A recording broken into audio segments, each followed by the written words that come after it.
The Effigy Mounds National Monument in Harpers Ferry, Iowa, in Alameda County is a sacred site to 20 Native American tribes across the Midwest. As Keegan Turnbow reports, researchers at Luther College are working to learn more about what lies beneath the mounds. This is Effigy Mounds National Monument. It's a sacred site to at least 20 Native American tribes across the Midwest. And this is Little Bear Mound, one of about 50 effigy mounds here, most at least 1,000 years old. The National Park Service says while we know the mounds are burial sites, questions linger about why and how they were made. They're a pretty rare resource. There aren't many of them left from the original hundreds that used to be in Iowa.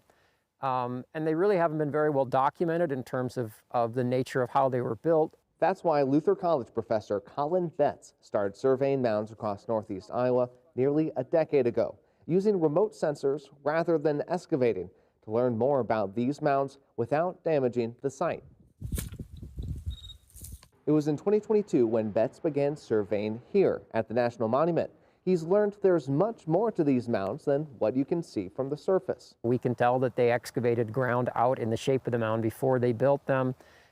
We get inclusions, rock piles, places where they were heated. Just a lot of complexity, I guess, that isn't apparent just from the surface of them. Betts said that complexity is not random. These were ceremonial traditions critical to the tribe's culture.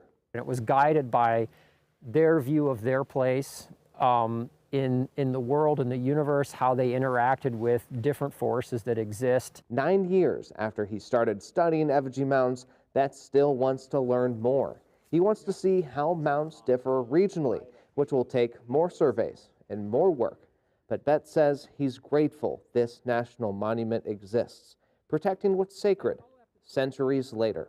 The nice thing about these, unlike a lot of parts of archaeology, is you can't necessarily see it, right? Where these are this great physical expression of these really important things that people did 1,000 years ago.